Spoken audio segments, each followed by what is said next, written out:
અમરનાથ ગુફામાં પવિત્ર હિમલિંગ ગાયબ થઈ ગયું છે। 7 જુલાઈ 2026ની સવાર હતી। શું તમે આને માત્ર એક સંયોગ કહેશો કે બીજું કંઈ?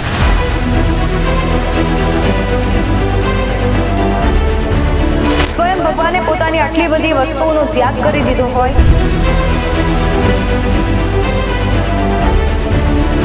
કલ્પના કરો, એક મુસ્લિમ સુલતાન બાબા બર્ફાનીના દર્શને જાય છે।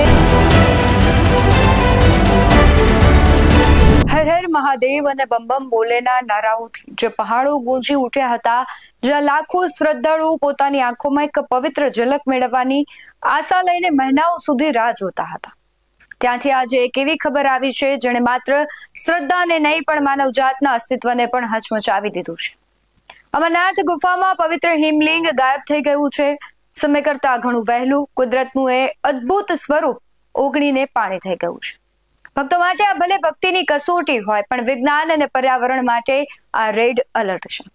સવાલ એ છે કે શા માટે આવું થયું, અને શું આ માત્ર એક કુદરતી પ્રક્રિયા છે કે પછી આ આપણી આદતોનું ભયાનક પરિણામ છે? નમસ્કાર, ગુજરાત BS9 TV ન્યૂઝમાં આપની સાથે હું છું ભગવતી વિશાવડિયા। કલ્પના કરો કે વર્ષ 2040માં તમારું બાળક તમને ફોટોગ્રાફમાં પર્વતોની વચ્ચે એક વિશાળ ચમકતું બરફનું શિવલિંગ દેખાડીને પૂછશે કે આપણે અહીંયા દર્શન કરવા ક્યારે જઈશું, તો આપણે શું જવાબ આપશું?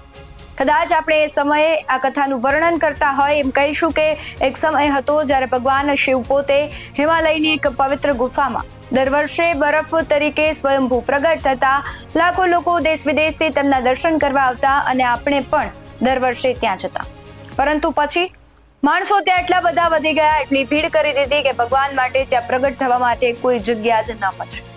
આ વાત કાલ્પનિક કરી રહી છું, પરંતુ જે દરે અત્યારે ગણતરી ઘટી રહી છે, જોતા તે વાસ્તવિકતા બની જાય અને આશ્ચર્ય પમાડે તેવી છે। અને સૌથી ડરામણી વાત એ છે કે આ વાસ્તવિકતાની શરૂઆત અત્યારથી થઈ ગઈ છે। હવે કલ્પનામાંથી બહાર આવીને આજના વર્ષની વાત કરીએ। 7 જુલાઈ 2026ની સવાર હતી।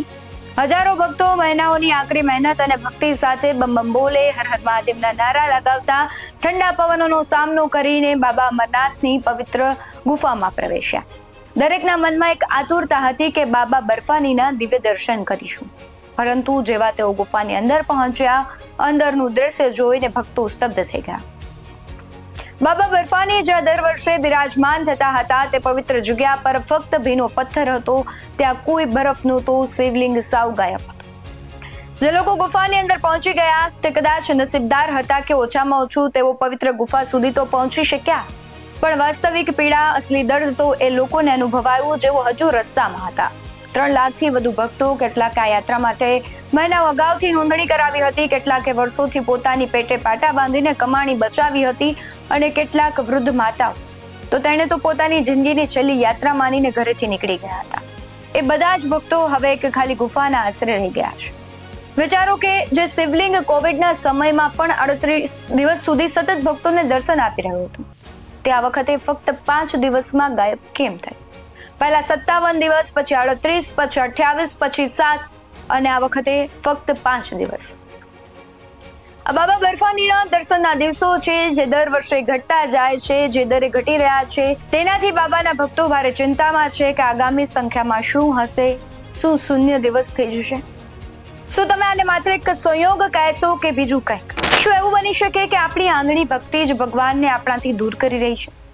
આજકાલ સોશિયલ મીડિયાનો જમાનો છે, જે લોકો વોટ્સએપ પર મેસેજ મોકલે છે અથવા ફોરવર્ડ કરે છે, તેઓ તરત જ કહેવા લાગશે કે ભગવાન આપણાથી ગુસ્સે છે, પાપ વધી ગયું છે અને કળિયુગ આવી ગયો છે। પરંતુ યાદ રાખજો, દરેક વાર્તાના 2 પાસા હોય છે। એક એ પાસું છે જે તમને સાંભળવું ગમે છે, જે ચમત્કારોથી ભરેલું છે, અને બીજું પાસું જે કદાચ કડવું સત્ય છે। સૌથી પહેલા અમરનાથ શિવલિંગની શરૂઆત કરીએ તો કેવી રીતે બને છે અને કોણ બનાવે છે તેના વિશે વાત કરીએ। જમ્મુ અને કાશ્મીરના અનંતનાગ જિલ્લામાં સમુદ્ર સપાટીથી હજારો ફૂટની ઊંચાઈએ બરફથી ઢંકાયેલા પર્વતોની વચ્ચે એક પવિત્ર ગુફા આવેલી છે। જ્યારે શિયાળો આવે છે ત્યારે એક અદ્ભુત કુદરતી પ્રક્રિયા શરૂ થાય। ગુફાની છત પરથી પાણીના ટીપા નીચે ટપકવા લાગે છે, અને બરાબર આ જ સમયે ગુફાની અંદર એક જાદુઈ વૈજ્ઞાનિક ઘટના બને છે. ગુફાની અંદરની જે ઠંડી એટલી તીવ્ર હોય છે કે તાપમાન માઇનસમાં જતું રહે છે અને ઉપરથી જે પાણીના ટીપા પડી રહ્યા છે એથી જ જાય છે અને શિવલિંગ બને છે. આપણા શાસ્ત્રોમાં અનેક લોકવાયિકાઓ છે, એમાં પણ માનવામાં આવે છે કે શિવલિંગ ચંદ્રની કળાઓ સાથે વધે છે અને ઘટે છે. તે પૂર્ણિમાના દિવસોમાં પોતાનું પૂર્ણ કદમાં આવી જાય છે અને અમાસના દિવસે તેનો આકાર સંકોચાઈ જાય છે. બીજા શબ્દોમાં કહીએ તો કદમાં ફેરફાર થવો તેનો મૂળ કુદરતી સ્વભાવ છે. આ એ જ પવિત્ર ગુફા છે જ્યાં ભગવાન શિવે માતા પાર્વતીને અમરત્વની કથા એટલે કે અમર વાર્તા સંભળાવી હતી. અને વાર્તા એટલી ગુપ્ત અને પવિત્ર હતી કે ભગવાન શિવ ઈચ્છતા નહોતા કે કોઈ ત્રીજું જીવ તેને સાંભળે. એટલા માટે તેમણે ગુફા સુધી પહોંચતા પહેલા રસ્તામાં પોતાની તમામ પ્રિય વસ્તુઓ પાછળ છોડી દીધી. તેમણે પોતાના વાહન નંદીને પહેલગામમાં છોડ્યું, પોતાના ગૂંથેલા વાળમાંથી ચંદ્રને ચંદનવાડીમાં ઉતાર્યો, ગળાના સાપને શેષનાગ તળાવ પર છોડ્યો અને પોતાના પુત્ર ગણેશને પણ મહાગુણ પર્વત પર છોડી દીધા. હવે જરા શાંતિથી સાંભળો. આના વિશે વિચારીએ. જે જગ્યાએ જતા પહેલા સ્વયં ભગવાને પોતાની આટલી બધી વસ્તુઓનો ત્યાગ કરી દીધો હોય ત્યાં આજનો માણસ સુવિધાઓના નામે પોતાની સાથે શું લઈ જઈ રહ્યો છે. પરંતુ તેના પહેલા પવિત્ર ગુફાની જે વાર્તા છે તે ક્યાંથી મળી તેની શોધની આખી કહાની છે એ સાંભળવી ખૂબ જરૂરી છે, કારણ કે આ ઇતિહાસ પોતે જ અદ્ભુત છે. અમરનાથનો આખો ઇતિહાસ એટલા માટે વિગતવાર જણાવું છું કારણ કે કદાચ ભવિષ્યમાં જો શિવલિંગ આમ જ અદૃશ્ય થતું રહ્યું તો લોકો માટે ત્યાં જવું મુશ્કેલ બની જશે. પરંતુ ઇતિહાસ આપણને સાચો રસ્તો બતાવે છે અને વાર્તા સાંભળવા માટે આપણે આખું સમયનું ચક્ર છે એના 2000 વર્ષ પાછળ ફરવું પડશે. કાશ્મીરનો સૌથી પ્રમાણભૂત અને મહત્વપૂર્ણ ઐતિહાસિક ગ્રંથ એટલે કે કલ્હણ દ્વારા લખાયેલી રાજતરંગિણી. આ ગ્રંથ જણાવે છે કે તે યુગના મહાન આર્ય રાજા સંધિમાન આર્ય રાજાએ પોતાની સમગ્ર ઉનાળાની ઋતુ જંગલની ઉપર બનેલા બરફના શિવલિંગની પૂજા કરવામાં અને તપસ્યા કરવામાં વિતાવી. આનો સ્પષ્ટ અર્થ એ છે કે બાબા બર્ફાની ત્યાં હાજર હતા અને ઈસુ ખ્રિસ્તના સમયમાં પણ એટલે કે આજથી 2000 વર્ષ પહેલા પણ તેમની પૂજા થતી હતી. આ સિવાય 6ઠી સદીના પવિત્ર નીલમત પુરાણમાં પણ અમરેશ્વર ગુફાનો સ્પષ્ટ ઉલ્લેખ જોવા મળે છે. એટલું જ નહીં, ભૃંગી સંહિતા નામના પ્રાચીન ગ્રંથમાં તો ગુફા સુધી પહોંચવાના આખા માર્ગનું, રસ્તામાં આવતા પર્વતો અને નદીઓનું ક્રમશઃ અને આબેહૂબ વર્ણન કરવામાં આવ્યું છે. ઇતિહાસ અહીં જ નથી અટકતો. 15મી સદીમાં પણ કાશ્મીરના શાસક સુલતાન ઝૈનુલ આબેદીન, જેમને કાશ્મીરીઓ આજે પણ ખૂબ જ પ્રેમ અને આદરથી બાદશાહ તરીકે ઓળખે છે, તેમણે પણ આ પવિત્ર ગુફાની મુલાકાત લીધી હતી અને બાબાના જે દરબાર છે ત્યાં શીશ ઝુકાવ્યું હતું. કલ્પના કરો, એક મુસ્લિમ સુલતાન બાબા બર્ફાનીના દર્શને જાય છે અને અકબરના શાસનકાળ દરમિયાન તેમના દરબારી અબુલ ફઝલ દ્વારા લખાયેલા પ્રખ્યાત પુસ્તક આયન એ અકબરી માં પણ ગુફા અને મુલાકાતનો સ્પષ્ટ ઉલ્લેખ છે. અને સૌથી નોંધપાત્ર વાત એ છે કે ચંદ્રની કળાઓ સાથે શિવલિંગનું વધવું અને ઘટવું તે સમય એટલે કે મુગલ કાળમાં પણ એટલું જ જાણીતું હતું. એવું પણ કહેવાય છે કે સમય જતા મધ્યકાળમાં આ ગુફા લોકોની નજરથી દૂર થઈ ગઈ, જાણે લુપ્ત થઈ ગઈ હોય. અને ત્યારબાદ લગભગ 250 વર્ષ પહેલા એક ગરીબ મુસ્લિમ ભરવાડ જેમનું નામ બુટા મલિક હતું, તેમના દ્વારા ગુફા ફરીથી શોધી કાઢવામાં આવી. લોકવાયકા એવી પણ છે કે પર્વતોમાં તેમને એક સાધુ મળ્યા જેમણે બુટા માલિકને કોલસાથી ભરેલી એક થેલી આપી. જ્યારે બુટા માલિક પોતાના ઘરે પાછા ફર્યા અને થેલી ખોલી તો આશ્ચર્ય વચ્ચે કોલસો સોનાના સિક્કાઓમાં ફેરવાઈ ગયો હતો. તેઓ પહેલા સાધુનો આભાર માનવા માટે દોડતા પર્વત પર પાછા ગયા, પણ ત્યાં સુધી તો ત્યાં સાધુ ન મળ્યા, પરંતુ તેના બદલે તેમને આ દિવ્ય ગુફા મળી. અને ત્યારથી આધુનિક યુગમાં બાબા બર્ફાનીની યાત્રા ફરી જીવંત થઈ છે. અને આ એ જ પવિત્ર સ્થાન છે જ્યાં 1898માં સ્વામી વિવેકાનંદે પણ મુલાકાત લીધી હતી અને તેમને શિવલિંગના અદ્ભુત દર્શનનો આશીર્વાદ મળ્યો હતો. હવે આ સમગ્ર ઇતિહાસની સૌથી મહત્વપૂર્ણ વાત, વર્ષ 2000ના લાંબા ગાળામાં કેટલાય રાજાઓ આવ્યા અને ગયા, રાણીઓ આવી, સુલતાનો આવ્યા, મોટા મોટા સંતો આવ્યા, આખો સમય બદલાઈ ગયો.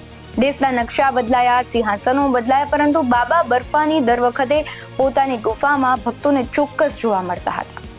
2000 વર્ષના ઇતિહાસમાં હિમાલયની કડકડતી ઠંડીએ ક્યારેય ભક્તોને દગો નહોતો આપ્યો. તો પછી આ વિશ્વાસઘાત આપણા જ સમયમાં કેમ શરૂ થયો? એટલે કે 2000 વર્ષ જૂની અવિરત ચાલી આવતી પરંપરા આપણી નજર સામે પહેલીવાર કેમ તૂટી રહી છે? અને એક સાવ સરળ પ્રશ્ન એ ઊભો થાય કે જે વસ્તુ 2000 વર્ષમાં ક્યારેય નહોતી બની તે આપણા આધુનિક સમયમાં કેમ થઈ રહી છે? અમરનાથમાં બાબા બર્ફાનીએ આખરે કોણ પીગળાવી રહ્યું છે? આથી માત્ર 20 વર્ષ પહેલા સુધીની વાત કરીએ તો અમરનાથ યાત્રાને એક કઠિન તપસ્યા માનવામાં આવતી. કદાચ કાદવ અને પથ્થરોથી ભરેલા કાચા રસ્તાઓ, સાંકડી કેડીઓ, હાડકા ધ્રુજાવી દે તેવી આકરી ઠંડી, અને જેઓ જૂના સમયમાં યાત્રા કરી ચૂક્યા છે તેવા વૃદ્ધ યાત્રાળુઓ આપને કહે છે કે જુલાઈ મહિનાની કાળઝાળ ગરમીમાં પણ પર્વત પર ધ્રુજતા હાથે મોજા પહેરવા પડતા હતા. તે સમયે ટ્રાન્સપોર્ટ અને રસ્તાઓ ન હોવાને કારણે દર વર્ષે વધુમાં વધુ 1 લાખ ભક્તો જ માંડ ત્યાં સુધી પહોંચી શકતા. પરંતુ આ પછી આપણે વિકાસ અને સુવિધાઓના નામે પર્વત પર આડેધડ ચડવાનું અને બાંધકામ કરવાનું શરૂ કર્યું. મુખ્યત્વે 3 મોટા ફેરફારો જે આપણી સુવિધા માટે કરવામાં આવ્યા તેની વાત કરવી છે. પહેલો ફેરફાર એ છે કે જે સાંકડા પગપાળા ચાલવાના રસ્તાઓ હતા તેને તોડીને પહોળા કરીને 12 ફૂટના રસ્તા બનાવી દેવાયા, જેના પર હવે સેના અને વહીવટી તંત્રની જીપો અને ટ્રકો સરળતાથી દોડી શકે છે. અને ખાસ કરીને જૂના રૂટ અને હાલના રૂટ વચ્ચેનો જે તફાવત છે જમીન આસમાનનો છે. બીજો ફેરફાર એ છે કે ભક્તો માટે રાખવામાં આવતા વિશાળ લંગરો એટલે કે રસોડા અને 24 કલાક વીજળી આપતા મોટા મોટા ડીઝલ જનરેટરો, જે પહેલા પર્વતોમાં ઘણા નીચાણવાળા વિસ્તારોમાં રાખવામાં આવતા, તે હવે ખેંચીને ગુફાની સાવ નજીક પહોંચાડી દેવામાં આવ્યા છે.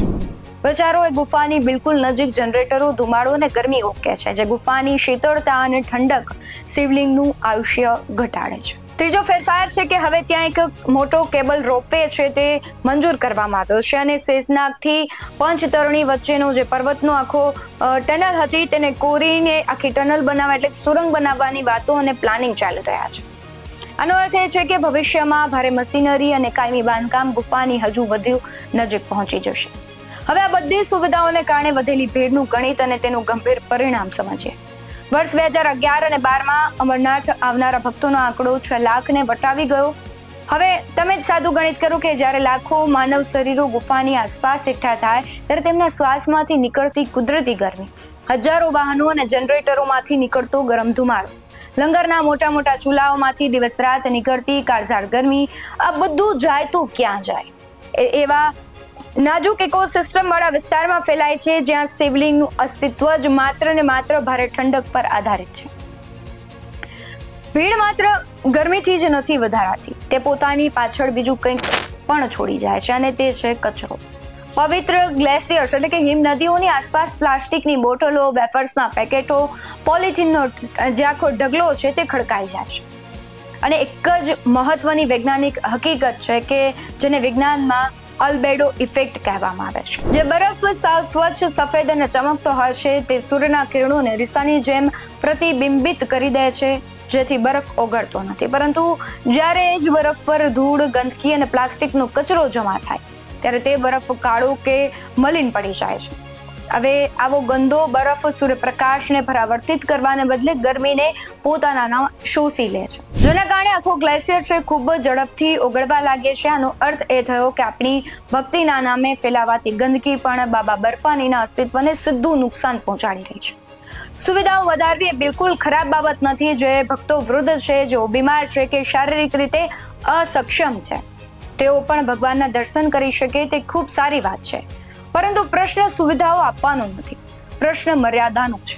દુનિયાના દરેક પર્વતની, દરેક પ્રકૃતિની, માણસોનો ભાર સહન કરવાની એક ચોક્કસ ક્ષમતા છે. તમે બધાએ 2013માં કેદારનાથની હોનારત જોયું કે જ્યારે પ્રકૃતિની ક્ષમતા કરતાં વધુ સુવિધાઓ અને બાંધકામનો અતિરેક કરવામાં આવ્યો ત્યારે શું થયું? કુદરત બહુ સારી રીતે જાણે છે કે વસ્તુઓને પોતાની રીતે કેવી રીતે બેલેન્સ કરવી.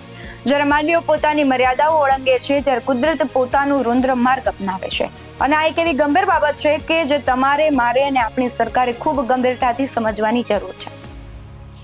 અમરનાથમાં આ વખતે બરફ કેમ ન પડ્યો અને દર્શનના દિવસો કેમ ઘટતા જાય છે? કેટલાક લોકો કુતર્ક કરી શકે છે બરફનું ઓગળવું એક સામાન્ય કુદરતી ઘટના છે. ઉનાળામાં તો બરફ ઓગળે જ ને, હા ઓગળે જ, પણ તેનો એક સમય હોય છે. વર્ષ 2013માં ઇતિહાસમાં પહેલી વખત એવું બન્યું કે સત્તાવાર યાત્રા પૂરી થાય તે પહેલા જ બાબા બર્ફાનીનું શિવલિંગ સમય કરતાં વહેલું ઓગળી ગયું. ત્યાર પછી દર વર્ષે બાબા બર્ફાનીના દર્શનોના દિવસો છે તે કેવી રીતે આમ ઘટી ગયા છે તેના વિશે આપણે વાત કરીએ. વર્ષ 2013માં યાત્રા નિર્ધારિત સમય પર સમાપ્ત થાય તે પહેલા જ બાબા બર્ફાની સંપૂર્ણ પીગળી ગયા. વર્ષ 2016માં પણ બાબા બર્ફાની માત્ર ને માત્ર 10 દિવસ માટે દ્રશ્યમાન રહ્યા, પછી ઓગળી ગયા. વર્ષ 2018માં દર્શનનો ગાળો થોડો વધ્યો, પણ 29 દિવસમાં જ બાબા વિલીન થઈ ગયા. વર્ષ 2022માં 18 દિવસ માટે દર્શન આપ્યા, ત્યારબાદ વિલીન થઈ ગયા. વર્ષ 2024 ફક્ત 1 અઠવાડિયા એટલે કે 7 દિવસ માટે જ દર્શન થઈ શક્યા. અને આ વખતે વર્ષ 2026 જેને આપણે વાત કરી રહ્યા છીએ, બાબા બર્ફાની માત્ર 5 દિવસમાં ગાયબ થઈ ગયા. એટલું જ નહીં, શિવલિંગની ઊંચાઈ જે સામાન્ય રીતે 22 ફૂટ જેટલી વિશાળ થઈ હતી તે ઘટીને આ વખતની શરૂઆતમાં જ માંડ 12 ફૂટ અને ઓગળતા 7 ફૂટ રહી ગઈ. દર વર્ષે આ સમયગાળો ટૂંકો અને વધુ ટૂંકો થતો જાય છે. જુઓ, બરફનું ઓગળવું એ કુદરતી નિયમ હોઈ શકે, પરંતુ દર વર્ષે તેની ઓગળવાની ઝડપ 2 ગણી કે 3 ગણી થઈ જવી એ કુદરતી નિયમ નથી. આ વાસ્તવમાં કુદરતનો આખરી પોકાર છે અને આ વખતે એટલે કે 2026માં આ પરિસ્થિતિ તેની અંતિમ મર્યાદા સુધી પહોંચી ગઈ છે. સામાન્ય કુદરતી ચક્ર મુજબ બાબા અમાસના દિવસે સંકોચાતા હતા, પૂર્ણિમાના દિવસે ફરી પાછા પોતાના સંપૂર્ણ કદમાં આવતા હતા, પરંતુ આ વખતે ગરમી એટલી વધી ગઈ કે ચક્ર કુદરતના નિયમની રાહ જોતા અટકી ગયું. બાબા એકવાર ઓગળ્યા પછી ક્યારેય પાછા ફર્યા નથી. હવે સમજવા જેવી અને સૌથી મહત્વની વૈજ્ઞાનિક વાત એ છે કે ગુફામાં શિવલિંગ બનવા માટે 2 બાબતો અનિવાર્ય છે. પહેલું છે શિયાળાની ઋતુમાં પર્વતો પર ભારે હિમવર્ષા થવી જોઈએ અને બીજું છે ગુફાની અંદર અતિશય થીજવતી ઠંડી હોવી જોઈએ. પરંતુ આ શિયાળામાં બંનેમાંથી એક પણ વસ્તુ સમયસર ન થઈ. આખા શિયાળામાં જમ્મુ અને કાશ્મીરમાં સામાન્ય કરતા વરસાદ અને હિમવર્ષામાં 65% ભયાનક ઘટાડો નોંધાયો. સાદા શબ્દોમાં કહીએ તો દર વર્ષે જે બરફ પડવો જોઈએ તેનાથી અડધો બરફ આકાશમાંથી પડ્યો નથી. પરિસ્થિતિ એટલી ગંભીર હતી કે જાન્યુઆરીના પહેલા પખવાડિયામાં જ પ્રખ્યાત પ્રવાસી સ્થળ શ્રીનગર સહિતના જે કાશ્મીરોના ઘણા જિલ્લાઓ છે, બરફનું એક નાનો ટુકડો પણ ત્યાં નથી પડ્યો. અને આ સૌથી ભયાનક બાબત છે. આ સતત 7મો એવો શિયાળો હતો જ્યારે કાશ્મીર પર પૂરતો બરફ નથી પડ્યો. 7મો શિયાળો અને તેનું જીવતું જાગતું પરિણામ આજે આપણી સામે છે. જે બરફના પાણીમાંથી ટીપું ટીપું થઈને બાબાનું સ્વરૂપ બને છે તે મૂળ બરફ જ આકાશમાંથી પડ્યો નથી. તો બાબા કેવી રીતે બને? યાત્રા શરૂ થઈ જાય ત્યાં માંડ 7 ફૂટના હતા અને ભીડ વધતા 5 દિવસમાં વિલીન થઈ ગયા.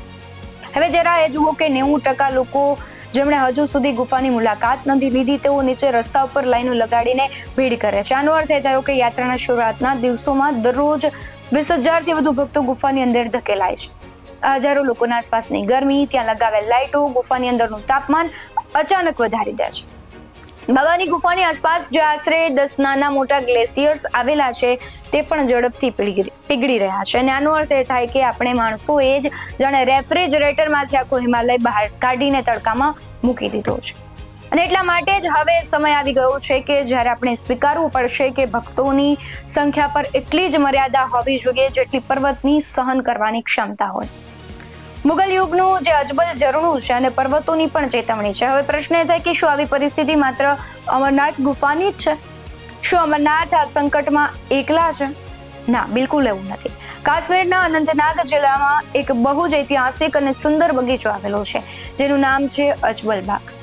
આ પ્રખ્યાત બગીચો 17મી સદીમાં મુગલ સમ્રાટ જહાંગીરની પત્ની મલિકા નૂરજહાં દ્વારા બનાવવામાં આવ્યો હતો. આ આખા બગીચાનું હૃદય, તેમનું મુખ્ય આકર્ષણ ત્યાં આવેલું કુદરતી પાણીનું ઝરણું હતું. જ્યારે આ ઝરણું વહેતું થયું ત્યારે ભારતમાં મુગલોનું શાસન હતું અને દિલ્હીમાં લાલ કિલ્લો કે આગ્રામાં તાજમહેલ હજુ બન્યા પણ નહોતા. કેટલાક રાજાઓ, બેગમો, નવાબો, ફકીરો આ ઝરણાના કિનારે બેઠા છે. દેશ આઝાદ થયો તે પછી સામાન્ય કાશ્મીરી પરિવારો ત્યાં પેઢીઓથી પિકનિક મનાવવા જતા. આ ઝરણાએ મુગલ યુગ જોયો, બ્રિટિશ શાસન જોયું, ભારતની આઝાદી જોઈ, દરેક યુદ્ધ અને દરેક તોફાનો જોયા. આ ઝરણું સતત 400 વર્ષ સુધી ઇતિહાસનું અવિરત સાક્ષી રહ્યું છે. પરંતુ હમણાં જ એક સવારે બાગના માળીએ આવીને જોયું તો ઝરણામાંથી પાણી આવવાનું સાવ બંધ થઈ ગયું. માળીએ પોતાના જિંદગીમાં પહેલીવાર આ દ્રશ્ય જોયું. છેલ્લા 400 વર્ષમાં કોઈ રાજા કે પ્રજાએ ક્યારેય જોયું નહોતું. એ હતું સાવ સુકાઈ ગયેલો કોરો પથ્થર. આપણો આધુનિક સમય આવ્યો, આપણી પ્રદૂષિત સિસ્ટમ આવી અને 400 વર્ષ જૂનું ઐતિહાસિક ઝરણું ઇતિહાસમાં પહેલીવાર સાવ સુકાઈ ગયું. આ વાર્તાનો સાર શું છે? આ વાર્તા માત્ર અમરનાથ વિશે કે કોઈ એક ઝરણા વિશે નથી. પર્વતો પર જમા થતો બરફ એ વાસ્તવમાં આપણી નદીઓ, આપણા કુદરતી ઝરણાઓ અને મીઠા પાણીના ધોધની સાચી માતા છે. જો પર્વતો પર બરફ નહીં બચે તો નદીઓમાં પાણી ક્યાંથી આવશે? કાશ્મીરમાં આજે આવા સેંકડો કુદરતી ઝરણાઓ દમ તોડી રહ્યા છે, સુકાઈ રહ્યા છે. અને પર્વતો તો ક્યારનાય પોતાની ભાષામાં બોલી ચૂક્યા છે કે તમે અને હું વર્ષ 2013ની કેદારનાથની ભયાનક આપત્તિને હજુ સુધી ભૂલ્યા નથી, જેમાં હજારો લોકો તણાઈ ગયા. આપણે હમણાં જ ઉત્તરાખંડના જોશીમઠમાં એક જમીન ધસી પડવાને કારણે ઘરોમાં પડેલી મોટી મોટી તિરાડોને આપણી પોતાની આંખોથી જોઈ. પર્વતો હવે શાંત નથી. તેઓ ખુલ્લેઆમ બોલી રહ્યા છે કે વારંવાર આપને ચેતવણી આપી રહ્યા છે કે ક્યારેક અચાનક આવતા વિનાશક પૂર તરીકે, ક્યારેક જમીનમાં પડતી તિરાડો તરીકે, તો ક્યારેક સમય પહેલા પીગળી રહેલા શિવલિંગ તરીકે. પ્રશ્ન એ નથી થયો કે પર્વતો બોલી રહ્યા છે કે નહીં. મુખ્ય પ્રશ્ન એ છે કે આપણે માણસો ક્યારે સાંભળીશું, ક્યારે જાગીશું? શું ભગવાન ગુસ્સે છે? અને સનાતન ધર્મ અને પ્રકૃતિનું વિજ્ઞાન શું કહે છે તેના વિશે પણ વાત કરવી છે. કારણ કે બાબા બર્ફાનીનું પીગળવું, 5 દિવસમાં દર્શન આપવા અને પછી અદૃશ્ય થઈ જવું, આ કોઈ સામાન્ય ઘટના નથી. આજના કહેવાતા કેટલાક આધુનિક બુદ્ધિજીવો કહી શકે છે કે ગ્લોબલ વોર્મિંગ અને ક્લાઇમેટ ચેન્જને ભગવાન સાથે શું લેવા દેવા, એ તો સાયન્સની બાબત છે. પરંતુ એ લોકો ભૂલી જાય છે કે આપણે એક એવા મહાન ધર્મમાંથી આવીએ છીએ જેને આપણે સનાતન ધર્મ કહીએ છીએ. અને સનાતનની સૌથી મોટી સુંદરતા એ છે કે પ્રકૃતિને જે સાક્ષાત ભગવાન માનવામાં આવે છે. આપણા માટે ગંગા માત્ર એક નદી નથી, એ માતા છે. હિમાલય માત્ર પર્વત નથી, પરંતુ એ દેવતા છે, ભગવાન છે.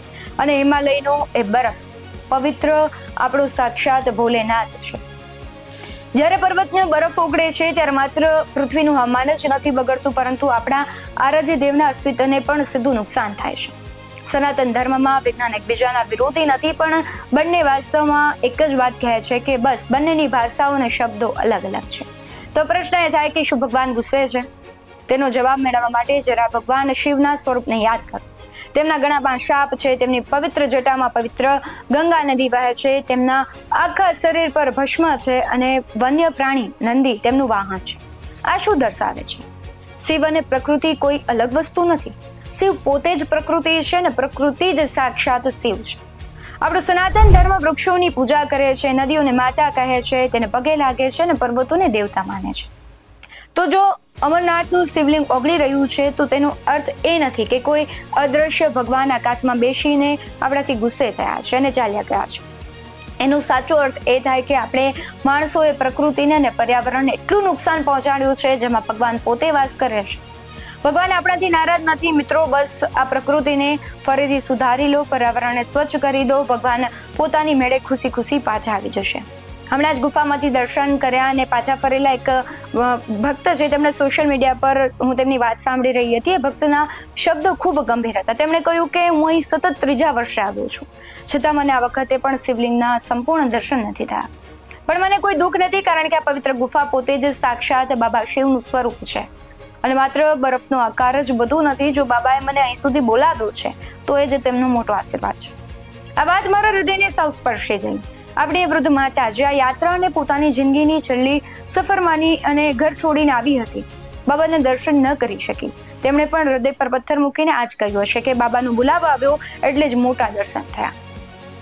આ જ વાસ્તવિકમાં સનાતનની અસલી શક્તિ છે અને આ જ આપણી સાચી શ્રદ્ધા છે. પરંતુ યાદ રાખજો, આ અંધશ્રદ્ધા નથી. આ શ્રદ્ધા આપણી ઉપર એક બહુ મોટી જવાબદારી પણ મૂકે છે. અને જવાબદારી આપણે ફરીથી વિડીયોની શરૂઆતમાં કહેલા વર્ષ 2040ના ઓરડામાંથી પાછી લાવીને ઊભી રાખે છે. 2040માં આપણું બાળક આપણે પૂછે કે દાદા, બરફના દેવ કોણ હતા? એ દ્રશ્ય ભવિષ્યમાં હકીકત બનશે કે નહીં, તેનો નિર્ણય આજે આ જ સમયે આપણે અને તમે લેવાનો છે. કારણ કે પર્યાવરણ બગડવાની ભૂલ જો માણસ દ્વારા થઈ છે તો તેમને સુધારવાનો ઉપાય પણ માણસોના જ હાથમાં છે.